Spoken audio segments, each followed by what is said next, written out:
जय श्री कृष्णा। मैं आचार्य ज्योति स्वागत करती हूँ आप सभी का वैदिक एस्ट्रो केंद्र में। दर्शकों, आज हम बात करने जा रहे हैं सितंबर माह के संतान प्राप्ति योग के बारे में और उसी श्रृंखला में आज हम बात करेंगे ज़ोडिएक साइन की आखिरी राशि यानी मीन राशि के लिए। मीन राशि वालों के लिए ग्रहों की स्थिति क्या है, कौन कौन से ग्रहों का गोचर हो रहा है और उसका प्रभाव आपकी संतान प्राप्ति योग को किस तरीके की मजबूती देगा या किस तरीके के कॉम्प्लिकेशंस हो सकते हैं, उसको हम समझेंगे।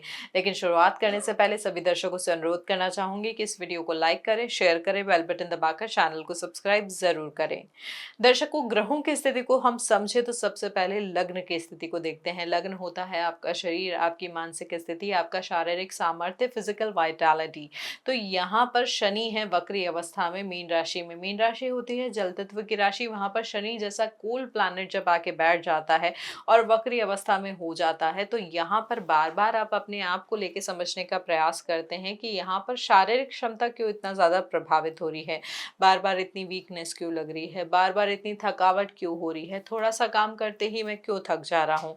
यहाँ पर जो संतान प्राप्ति की स्थिति है उस पर इसका प्रभाव इसलिए ज्यादा आएगा क्योंकि आप बहुत ज्यादा मानसिक दबाव में हैं, बहुत ज्यादा मानसिक रूप से परेशान है, पुरानी जो चीजें अटकी हुई है नहीं हो पा रही है उनको लेकर इतना ज्यादा परेशान है। चाहे डॉक्टर का ट्रीटमेंट हो, चाहे परिवार की स्थिति हो, चाहे परिवार के बड़े बुजुर्गों का बार बार किसी बात पर टोकना, यहाँ पर ये सारी चीजें इस महीने मानसिक तौर पर आपको बहुत ज्यादा प्रभावित कर रही है। तो ये कहीं ना कहीं आपके अंदर एक झुंझलाहट को भी बढ़ा सकता है।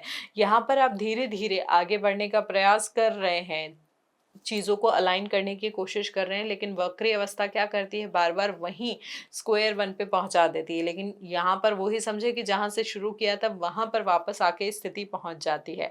लेकिन ये स्थिति ज़्यादा दिन नहीं रहेगी और यहाँ पर ये जो कॉम्प्लिकेशन है उन जातकों के लिए ज़्यादा होगा जिनकी ग्रहों की स्थिति जन्मकालीन कुंडली में या महादशाच्य ग्रह के नहीं चल रही होगी। क्योंकि ये जान ले कि यहाँ पर उच्च के गुरु जो है आपके त्रिकोण भाव में यानी आपके पंचम भाव में बैठे हैं। उसके साथ साथ स्वराशि के शुक्र भी जो हैं वो आपके 8वें भाव में बैठे हैं और उसके अलावा जो है बुध उच्च के हो जाएंगे आपके सप्तम भाव में। देखिए, वैसे तो बुध आपके लिए मारक भाव के स्वामी भी है, लेकिन मारक भाव के अलावा वो चौथे भाव के भी स्वामी हैं। तो चौथे भाव के स्वामी का उच्च का हो जाना कहीं ना कहीं ये स्थिति दिखाता है कि परिणाम जो अभी तक रिप्रोडक्टिव सिस्टम से जुड़ी हुई समस्या आ रही थी वहां पर टेस्ट की जो रिपोर्ट्स है अब उसमें आपको कुछ इम्प्रूवमेंट दिखेगा। देखिए, उच्च के गुरु संतान भाव में तो वैसे ही बैठे हैं तो यहाँ पर ये जो स्थिति है बहुत शुभ है, बहुत अच्छी है। तो अगर हम यहाँ पर आपको ग्रहों की स्थिति के आधार पर बताना चाहे तो यहाँ पर हमारे मीन राशि के जातकों के लिए संतान प्राप्ति योग बहुत ही मजबूत है सितंबर के महीने में। यहाँ पर ये ध्यान रखें कि जिनकी गुरु की महादशा चल रही है, मंगल की महादशा चल रही है, उन लोगों के लिए तो यहाँ पर बहुत शुभ संयोग दिख रहा है। चंद्रमा की दशा वालों के लिए भी यहाँ पर शुभ परिणाम आ सकते हैं। हालांकि ये जरूर ध्यान रखिएगा कि जिनको यहाँ पर ऑलरेडी इन्फेक्शन है लोअर अब्डोमेन का या फिर रिप्रोडक्टिव सिस्टम से जुड़ी हुई समस्या है, पीसीओडी है, उन लोगों को थोड़ा सा यहाँ पर ज़्यादा सावधानी बरतनी होगी क्योंकि यहाँ पर जो कॉम्प्लिकेशंस हैं उन जातकों के लिए थोड़े से बढ़ सकते हैं। अन्यथा यहाँ पर बहुत स्ट्रांग यानी बहुत ही मजबूत योग की स्थिति आपके लिए दिख रही है। अब यहाँ पर एक चीज जो आपको ध्यान रखनी है, केतु सूर्य और बुध की युति महीने की शुरुआत में आपके छठे भाव में भी है। तो ये ध्यान रखें कि आपको जो ट्रीटमेंट चल रहा है, जो मेडिकल चीजें चल रही है, उसका रूटीन प्रॉपर्ली फॉलो करना होगा, दवाइयाँ समय से लेनी होंगी। यहाँ पर आप इस चीज को लेकर अभी तक लापरवाही बरत रहे होंगे, ये लापरवाही आपके लिए ठीक नहीं है। यहाँ पर मेडिसिन और ट्रीटमेंट का रूटीन या फॉलोअप जितना सही रहेगा उतने ही अच्छे परिणाम आप आने वाले समय में देखेंगे अपने ये जो ट्रीटमेंट है उसके लिए। साथ ही यहाँ पे राहु भी आपके 12वें भाव में बैठे हैं तो पॉसिबिलिटी ये भी है कि इस महीने जो डॉक्टर आप चुनाव करेंगे उसका संबंध किसी विदेशी हॉस्पिटल या किसी विदेशी कॉलेज से ज़रूर होगा। यानी ऐसे डॉक्टर जो इनोवेटिव मेथड्स को यूज़ करके ट्रीटमेंट देते होंगे, ऐसे डॉक्टर के पास आपके जाने का संयोग बन सकता है और उनका ट्रीटमेंट आपके लिए बहुत प्रभावी रहेगा। तो यहाँ पर ग्रहों की स्थिति कुछ इस प्रकार से इशारा कर रही है। लेकिन एक चीज़ ध्यान रखें कि मंगल भी चौथे भाव में है, तो हीट, इन्फ्लेमेशन, एंग्जाइटी यहाँ पर बढ़ सकती है। अननेसेसरी जो जैसे बेचैनी हमने कहा था कि शुरुआती समय में मानसिक दबाव जो है वो तो है ही, उसके साथ-साथ मंगल चौथे भाव में है तो यहाँ पर बॉडी इन्फ्लेमेशन, हीट भी बढ़ सकती है, हॉट फ्लैशेस की स्थिति बन सकती है, एकदम से घबराहट होगी कि शरीर में चल क्या रहा है। तो यहाँ पर इसको धीरे-धीरे डॉक्टर की एडवाइस के साथ-साथ अपने खान-पान के साथ नियंत्रित करने का प्रयास करें। देखिए, यहाँ पे जो मेडिसिन भी आपकी चलेगी वो भी कहीं न कहीं इस हीट को बढ़ाएगी।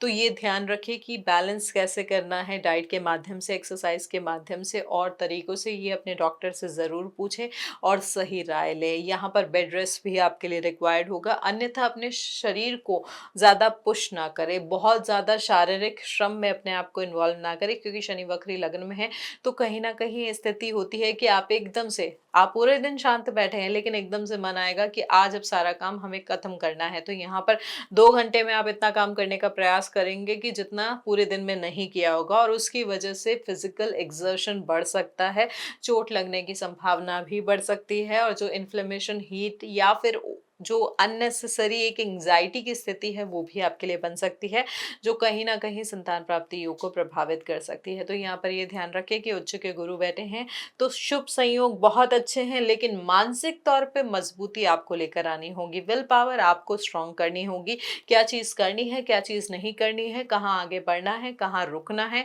डॉक्टर ने क्या राय दी है, उन सब चीज़ों को दिमाग में रख के उस स्ट्रॉन्ग विल पावर के साथ ही आप चीज़ें यहाँ पर संभाल पाएँगे।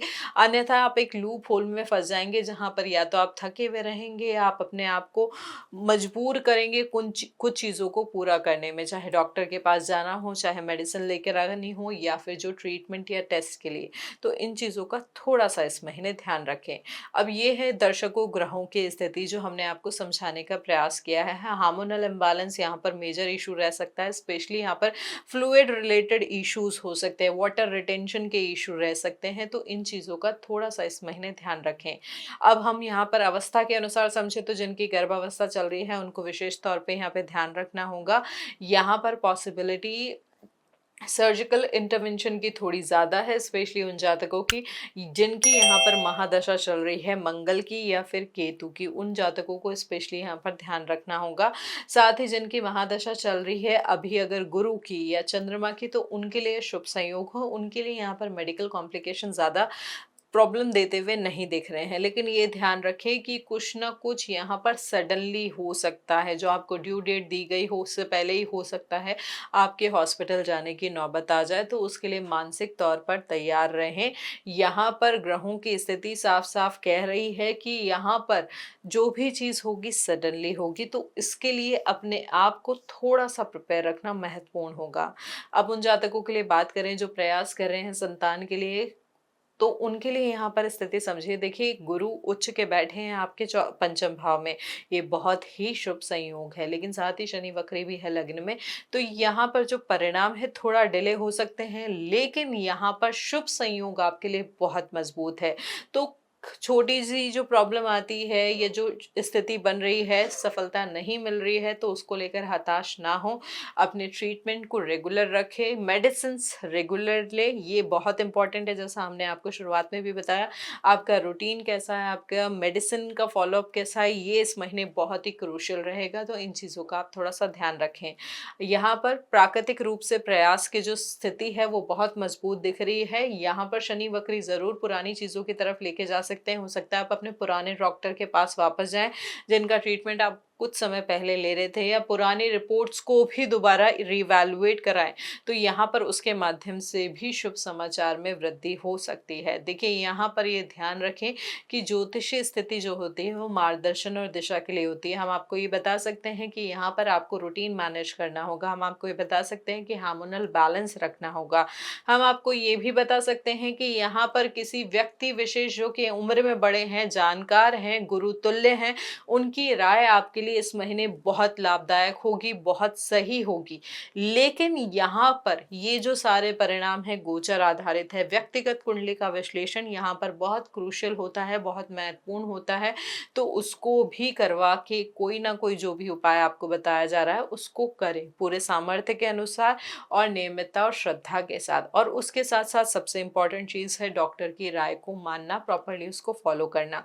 तो यहाँ पर हमारे मीन राशि के जातकों के लिए संतान प्राप्ति के योग सितंबर के महीने में बहुत मजबूत हैं, लेकिन कुछ चीजें जो हमने आपको बताई हैं उनका ध्यान बिल्कुल रखें। अब बात करते हैं उन जातकों के लिए जो आईवीएफ के माध्यम से संतान प्राप्ति के लिए इस महीने प्रयास कर रहे हैं। तो देखिए, ये ध्यान रखें, यहाँ पर जो मंगल और गुरु की स्थिति है कहीं ना कहीं इशारा कर रही है कि यहाँ पर जो ट्रीटमेंट होगा वो एक बार में सक्सेसफुल जो होने की संभावना है वो बहुत ज़्यादा स्ट्रांग नहीं है। यानी यहाँ पर एक से ज़्यादा यहाँ पर प्रयास किए जा सकते हैं आईवीएफ प्रोसीजर के। तो उसके लिए आपको थोड़ा सा मानसिक रूप से तैयार रहना होगा। शुक्र भी अष्टम में है तो ये स्थिति अच्छी नहीं होती है। हालांकि यहाँ पर राहु शुक्र का त्रिकोण संबंध बन रहा है, लेकिन मंगल भी साथ में यहाँ पर त्रिकोण संबंध में शामिल हो रहे हैं।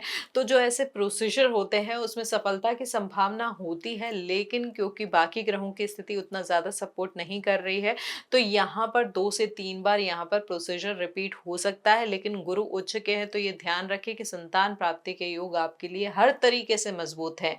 तो यहाँ पर जो भी डॉक्टर है उनसे प्रॉपरली यहाँ पर समझ के साथ आगे बढ़े। समझ का मतलब ये होता है जो भी अपने पुराने रिकॉर्ड्स है, पुराने मेडिकल रिपोर्ट्स है, उनको एक बार उनके साथ दिखा के शेयर करके उसको रिवैल्यूएट जरूर करें, क्योंकि यहाँ पर छोटी सी भी चीज रह के कुछ ना कुछ एक माइनर कॉम्प्लिकेशन हो सकता है जो पहली बार में सफलता की तरफ इशारा नहीं कर रहा है, यानी पहली बार में सफलता के प्रयास को थोड़ा सा कमजोर कर दे रहा है।